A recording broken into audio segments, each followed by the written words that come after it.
Ia, ele tu nei tai o fau. O le ase i o tātou amata mo moe se talo. Yo vai le tua o mātou te mā. Ai mātou te le whaia o se ngā ruenga. Mo lava na mātou wala au i lau o fio i lau so soni. Wa mātou te le ilo se mea o i mātou tangata. Mātou te vai fo'i lo mātou o tua. Nei tai au. E mo lava o na mātou whafta i atu i lau o fio no lau tau singa. Lau puipuinga ma lau leonga i lo mātou ola.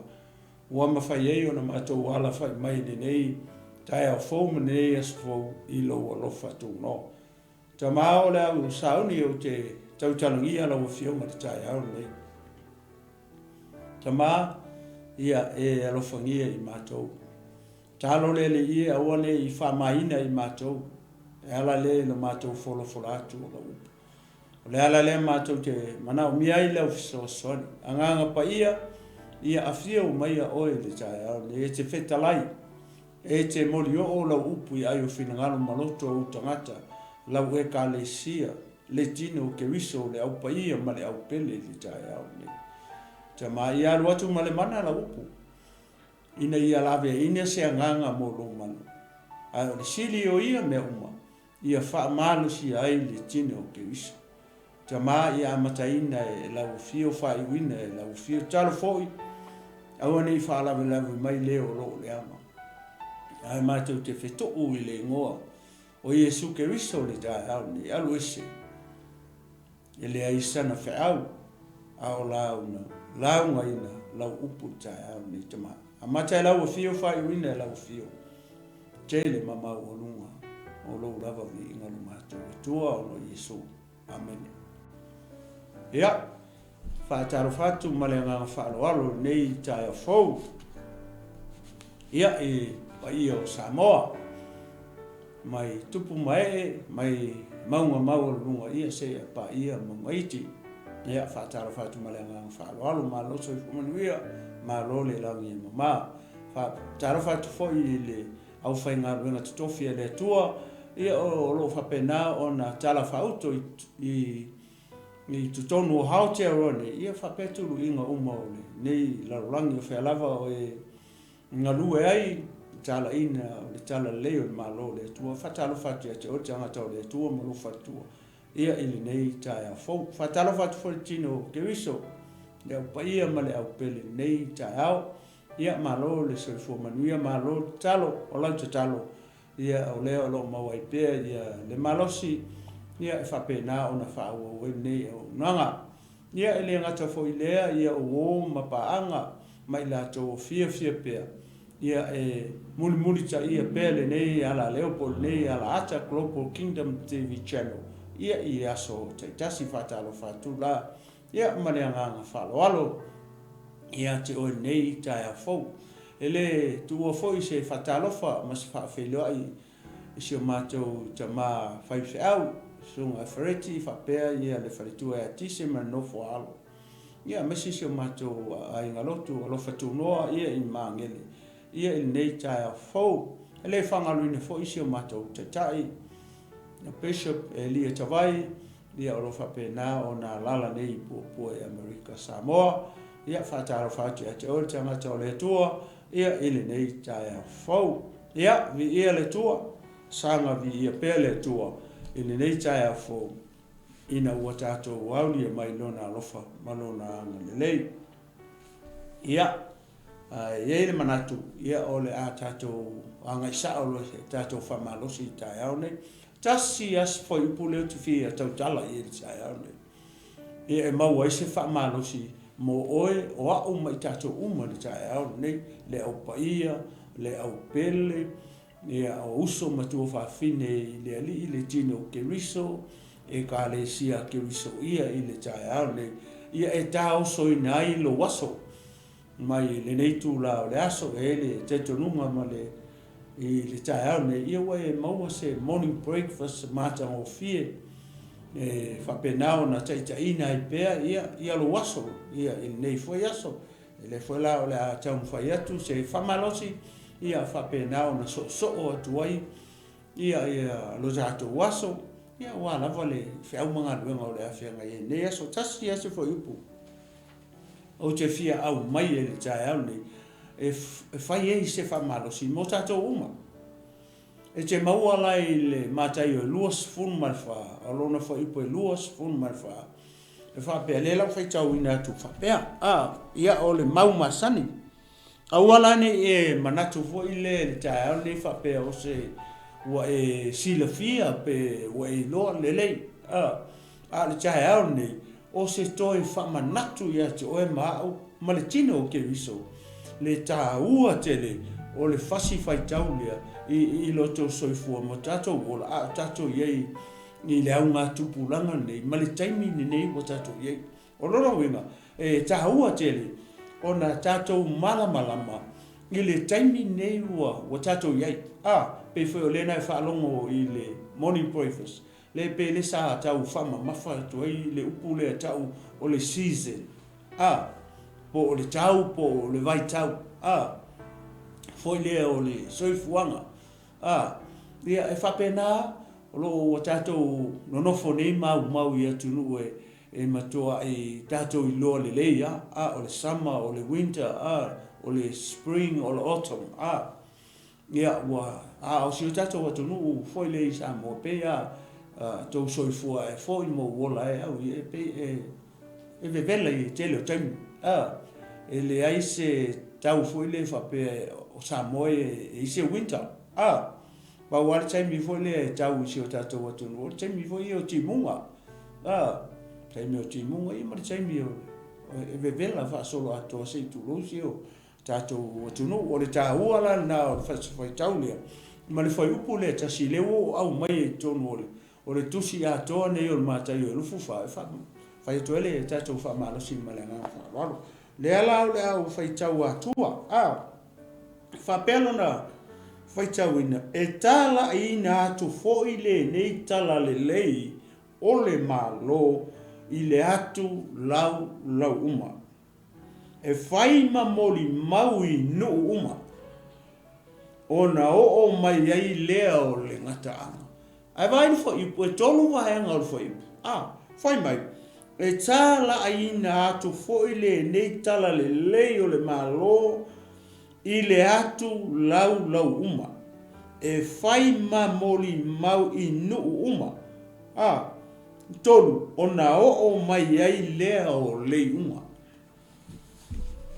e tala ina atu fo i le nei tala le lei o le malo i le atu lau uma lua e fai ma moli mau tolu ona o mai ai lea o le uma ia o le manino ia si tamu fale si tamu fai tau atu fo le whaperitania ona ia e au ngā e foi inisio o alo ma whanau si o tatou tunu lea o soifua e foi tonu nei tunu ia tate whalonga i tele o tamiti fo i mo i alae but they try foi lele ina i tautala le tatou ngangana whapera lona whaitau ina o leo te whaitau i le tusi leo New International Version whapera and this gospel of the kingdom will be preached in the whole world as a testimony to all nations, and the end will come. And this gospel of the kingdom will be preached in the whole world as a testimony to all nations, and the end will come. O le mea leo te fie whasoa i le tae ao nei. O le tali lea Yesu ina ua fesili lona au so. O le vaianga muli o le fasifai tau lea, le fai mai, and the end will come. O lona winga, o le iunga, o le lalolangi po le iunga o mea uma. E muli. A leo fesili le au so, e lua la mea. Na fesili ele au so o ia Yesu. Pai fai tau ne ele foi upo e tolu.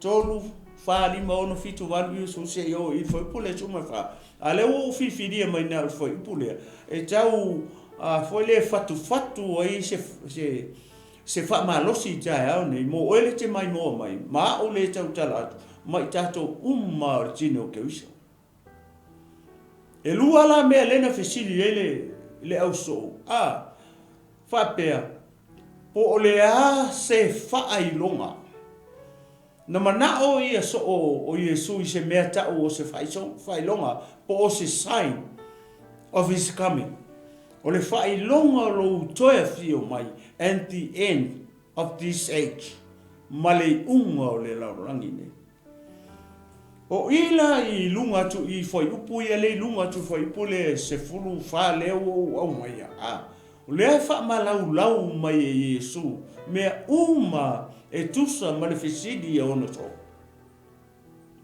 le foi upu lea o le matua i pe o i le foi upu lea pe o lea o le foi upu lea e le fa au tu iai ia le chapter le e lufu fa pe o foi upu le fa au tu ia le tali e Yesu ono le ala wa tali Yesu yo na so o le kele yo kali Yesu le kali e o le fa mai ia o to fa itete e to tele ila to o le au mai i lo u ingo so vai o ia tangata o le au mai le ngo Yesu o tangata ia o anti kericho so e taula ona wea ta to kerichiano i le tele o to inga tangata whapea leo a mata o na ali mai i leo ngā tupulanga nei o tato i to tele tangata o mai le ngō Yesu o tangata ia o le tau e le whiompa ia le tua o antike riso ia tato whamele o le mo tusi ona mata upo e wha le tau e le mele tau o le antike riso ia o tu tofo ia nganga uma po feme mai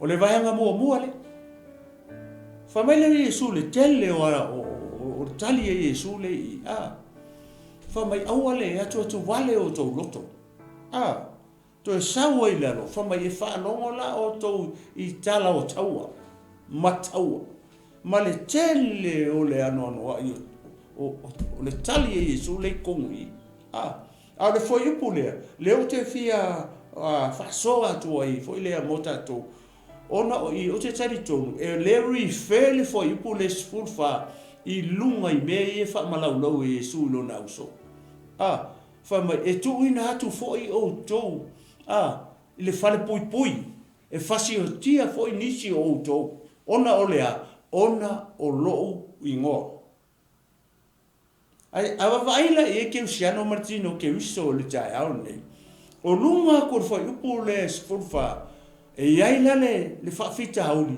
o le whea ngai male au ke usiano po le tino ke uso e mana tua o le au so o le fsiri i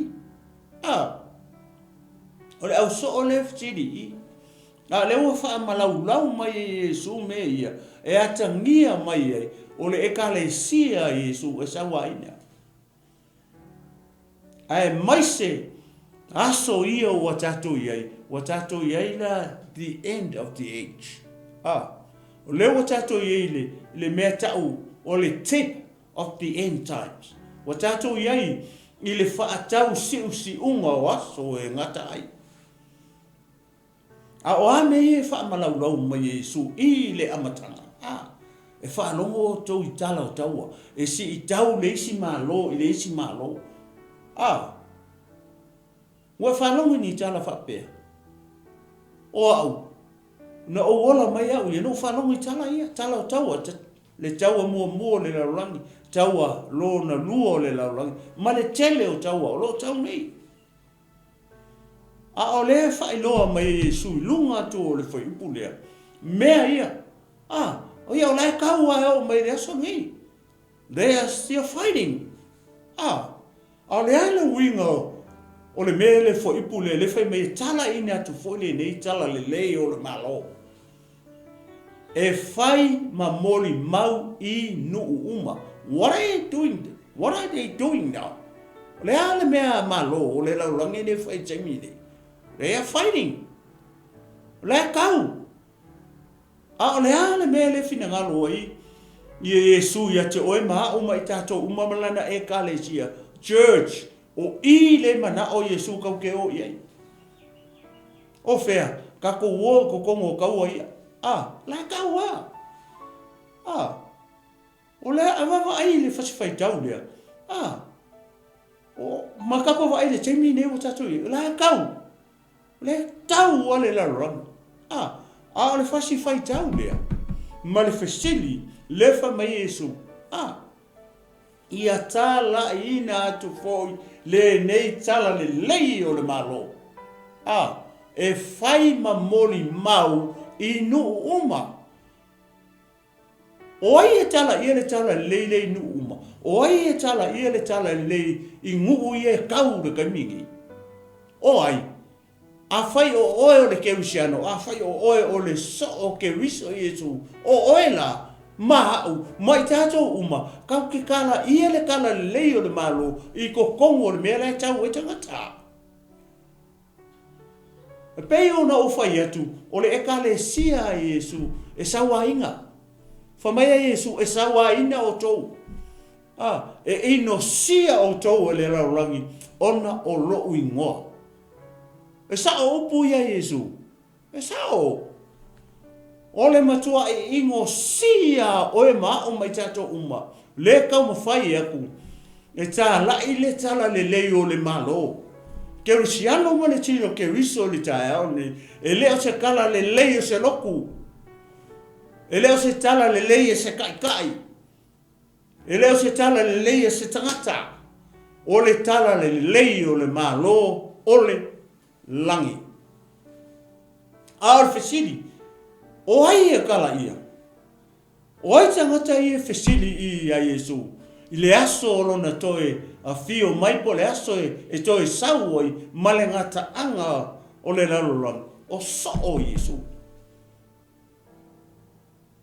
A e wawa aila I le tali mari foi upu lea. O le tali Yesu I ona so. A foi la leo e whaafonga me le tae au nei. Ma e whaalongolongo mai moa mai le whamalosi le tae au nei. O oe o se so o Yesu. O oe. O ai e tala ia le tala le lei o le malo. O oe. O au mai tātou uma. Aisea, le anga o tātou so o Yesu. O tātou o tangata leo atali ia ina Yesu. E whai ma li ma whaola. I lo soifua ma sofo I ola. O lona winga, aua ke vai fua le tangata. Pe a fai o oe o le so o Yesu. O oe la, e te alu I te tonu, o no foanga, foi lea e te loa. O le fia momoli e. O fe le fia momoli e ia le tala leo le malo. Le fia ave kongo me ia fai kaua. Le fia ave kongo fai pui pui. Le fia ave tonu pale mengi. Mea o iei tangata ia e, mawalulunga o le malo. Nele iei tangata saua. Tangata fasio tangata. Tangata la tau te lei loa le atua. La tau te lei loa le tala lei. O le tala le lei o le malo kau ki kala ia.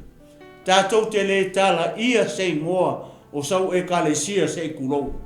Po se ngoa o se tangata. Po lo kai po ai lava ai sea leanga ele I maliu se tangata I lunga o le satau. Ona o atatou sala. A leo e whalongo I le tae au. E tala I nā tu foi le nei tala le lei ole malo. I le atu lau uma. O le ale mele fina ngalo ia Yesu. Ia so o le atu lau uma. Ia whaalongo talinga uma. Ile tala le lei o le malo. Ai leo se loku. O le tala le lei o le malo. O le atua. Tau te lo auto. pa e va ai ia e tolu va engol fo ipule e fai ma moli mau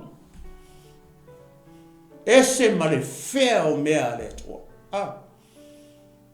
o le fina ngalo o le tua ia o i le taimi la e a fio mai pe o le fisili e le wali ia au fa longo talinga o ma au ane ese talinga e le fa longo i le tala le lei o le malo o le ana winga o le mea o le malo le tua o le malo le tua o pu lenga ia le tua i o tatou roto the rulership of God in our hearts i o tatou mafafau fa'aleanganga ia tatou loa pulenga fa'ale atua i o tatou loto mo tatou mafafau o na tatou salamolea matalia le malo po le tupu o le malo le na sa osi taulanga ai sea le anga uanga sala oele ke mai mo mai anga sala o le tautala anga sala i tatou uma wale o ai le vi inga i le tua le alau e fa longo i ai le tae aone e fai ma moli mau au ane i o i le aso e fio mai Yesu a e laku masau pepelo ke le fa longo i Yesu ke le fa longo a te mea fa penga a le ua fa longo i le tae aone e fai ma moli mau o ai a vea Oe tala ina le tala leia. Oe. Ai sea, leanga leo e fa longo e le tae aone. Leo e talia Yesu. O oe ma o mai tato uma. E kala inga le kala leio le malo. Au ar kala ise loku. Au le tala ia se ngo se tangata. Tala i le tala le lei o le malo. Mre kupu. Whamaya Yesu ia pilato. Ele mai lalo ngei lo malo anga mai lalo ngei lo malo wakau au o lo malo e mai le langi le malo le fina ngalo Yesu i le mata upu lea ia kako kala inga kala i le tala le leio le malo i fea i le atu lau uma le ngana ma le ngana le lanu ma le lanu le tribe ma le tribe tele tribe la le fa longo le tala le a oi e a ve le tala le leio le malo le tu oi o mai tato uma te lo le tele o ke usiamo e le fia oi mu foi e vai ko okia e le fia oi nu foi e le mau ai e le ai e le mau se me ai ele ai le aso atoa. Ele mana oi rough places. Matunu fo ie loe. Ele au tele o isi ke usiano ma isi missionary. La ko ke filifilia i ngofo anga fo ele loe le lei fale no foi. Le mau me ai telo tai. Ai le fia o i no fuanga fo ie ua makua ile ai ma se me ai nga o le ingu a le vai a le ale me le fa ata mai Yesu i o le ata le na o taua matala o taua le fa mai e tu o fo o ko ka fa pui ma fa me sino o ingale ka fia o ie that's the same as those places rough places ele fa pe a kala e ko ai u ye ko euskalia ma ngai u ye ko isi tunu e ma ngai ai ka ulo e alu papo musulo tunu fo ie lo e la matia i le ola ai le me na ele fina ngalo e Yesu ale fa mai Yesu e tu ina atu fo inisi o to ele fa pui e fasi o tia fo i o to nisi o to Oe vai le vala uina. Oe vai le tala inga. E oki le keusiano e moni lona loto i le tala ina o le tala le leio le malo. Alu aku ale me oki e. Whamaya upo le apostolo o pau. E o lava i lo uola o te le mangu iei, se ia whaaiu la ngā luenga, le mea na wala au wina ia o e lo wali i o Yesu Keriso. E o ai lo wola o te le nau iei. Alu aku au ke oki ai bea ia. Ile tala i ina o le tala le lei o le malo. O le? E whai ma mori mau. O ai avea, o oe Kerisiano, le tangata whatuatua, o e le mai moa mai le tae au nei, o e maa o mai tato uma, o kako e tala i ina le tala le lei o le malo. Ka kele kala i se loko se i kulou le kai au nei. O le church is the messenger. O le ekalesia o le ave feau. But the message is the kingdom of God in heaven. O tātou la le au so'o Yesu o kako le o messenger. O le message is all about the kingdom of God in heaven. Lea, kau keo kalai. E whai maa, tēne mawhisiri le i, e whai ma moli mau i hatunu uma. Ma le lalo langi uma, ma lanu mangangana. O lona winga, a tato wawa ai i ai le taimi nei. Ma le au ngā tupu langa leo ua tato iei. E atangia mai iei, i lo oa ma fawfau ngā oau, e le i so'o le tala lei. Anga ua so'o le tala lei, ua taunu ua i loa la le whai unga o le whaipu. O na o'o mai ai lea o le ngata anga. O lona winga, o le ngata anga, o lea, o le wala o na tuai na fio mai e suma o mai le ngata anga. O ngai le iso le tala le. Wake up, church. O le taimi o le taimi o tātou. Tātou te o ai e tā lai le tala le lei o le malo. Tā lai ina ia so le atu lau uma. Aisea, e whai mamoli mau. A so loa. O na o loa lea i le ngata anga. Le ngata anga na e fio mai ei. Yesu ma le au angelu. Ma le au pa ia uma. Malana e kalesia. Le tau tala in Mataio e lufuli. That's it. Nanga le lua vaenga o le fisiri e iso o Yesu i. O a fea le aso e te toe a fio mai e. O le a foi le unga o le lalulangi. Le amato e whamatala tala uma mai e Yesu. Wakukupu ia mea i. Wakukupu. O le ale mea le ia tato. O le ale mea le ia te oe. O le ale message le ia te oe. It's all about the kingdom of God. Where? In heaven. O le malo le tua le mai lalungi pe upo Yesu i ape lato. My kingdom is not from here. It's from heaven. Wai e tala ia. O oe le te mai mō mai. Maau le tau tala atu. Maletino Keriso, male ekalesia, Keriso Yesu. Male auso o mai. Wala tautalia Yesu. Vava ai lele fasi foi upu letas. E tolu vaenga. E tala ina tu foi le nei tala le leo le malo. I le atu lau uma. E fai mamoli mau.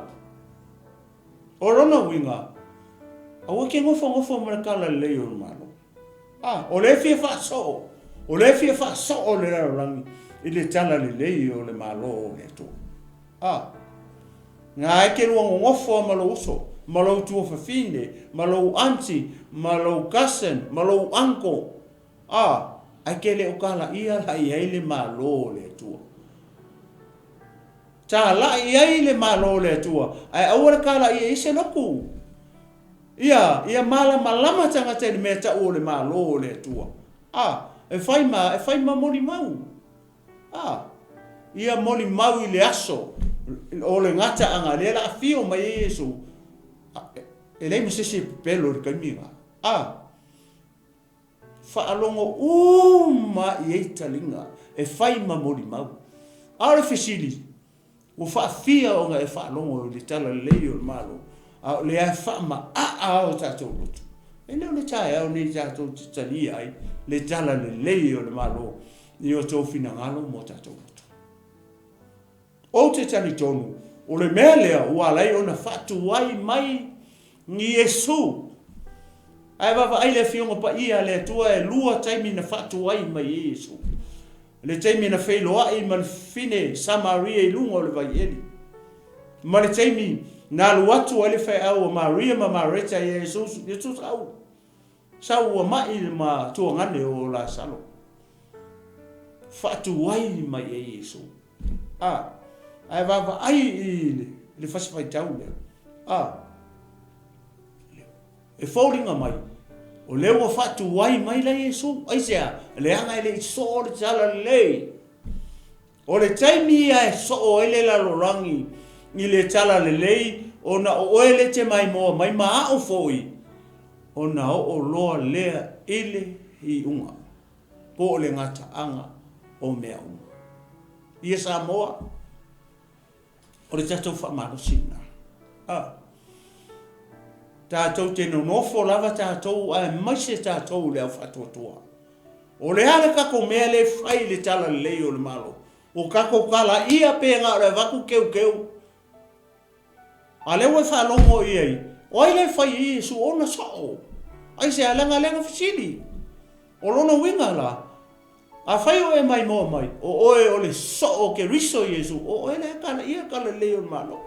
E te re tala ia fualingo se loku. Le anga ele kau se loku lungo sa taro. Po se tangata ola se itu lou le tae au nei.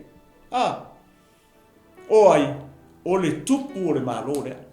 O ai, o ke riso Yesu. Ale nga fisi ropi, nato o e se kupu.